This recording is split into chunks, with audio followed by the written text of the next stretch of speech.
নমস্কার বন্ধুরা, আমি রিমি আর রিমির বাঙালি রান্নাঘরে আপনাদের সবাইকে স্বাগত। গরমের সময় ঠান্ডা ঠান্ডা লস্যি খেতে খুবই ভালো লাগে। আজ আমি আপনাদের সাথে দুটো সিম্পল অ্যান্ড টেস্টি লস্যির রেসিপি শেয়ার করব, যা বাড়ির ছোট বড় সকলেরই খুব ভালো লাগবে। ভিডিওটা একটা লাইক দিয়ে দেখতে থাকুন।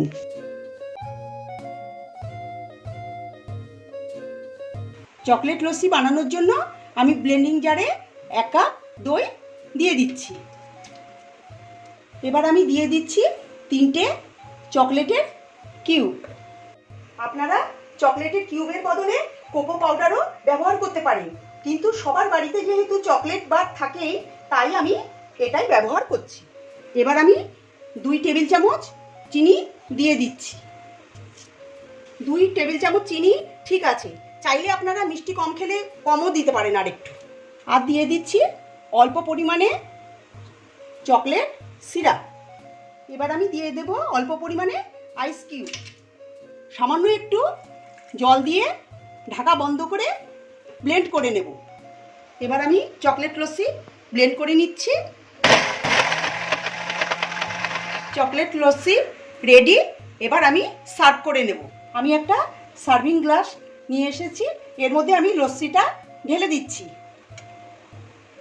দেখুন, একদম পাতলাও হয়নি, একদম গাঢ়ও হয়নি, খুব সুন্দর একটা লস্যি তৈরি হয়েছে।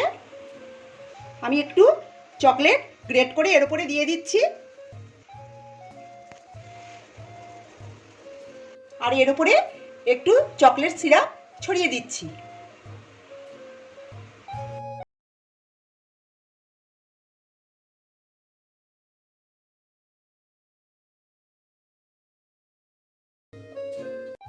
আমি ব্লেন্ডিং জারে 1 কাপ দই দিয়ে দিচ্ছি।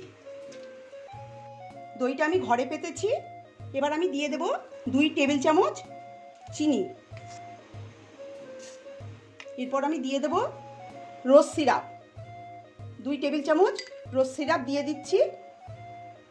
রোজ সিরাপ আপনারা সহজেই কাছের দোকান বা সুপার মার্কেটে পেয়ে যাবেন। এবার আমি দিয়ে দেব অল্প পরিমাণে আইস কিউব। আইস কিউব দিয়ে অল্প একটু জল দিয়ে দিলাম। এবার ব্লেন্ডিং জারে ঢাকনা বন্ধ করে ব্লেন্ড করে নেব। লস্যি তৈরি হয়ে গেছে।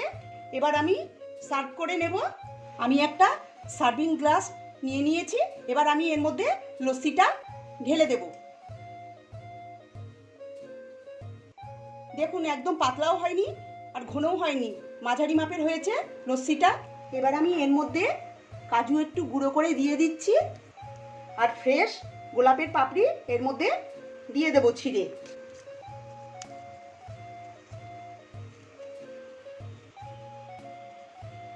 গোলাপের পাপড়িটা দিলে দেখতেও সুন্দর লাগবে, আর গন্ধটাও খুব ভালো আসবে লস্যির থেকে।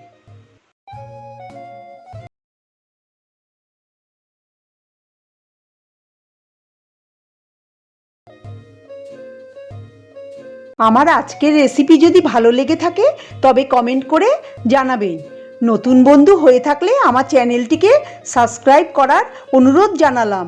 পাশে থাকা বেল আইকনটি নিশ্চয়ই প্রেস করে দেবেন, তাতে আমি নতুন রেসিপি আপলোড করলেই আপনাদের কাছে নোটিফিকেশন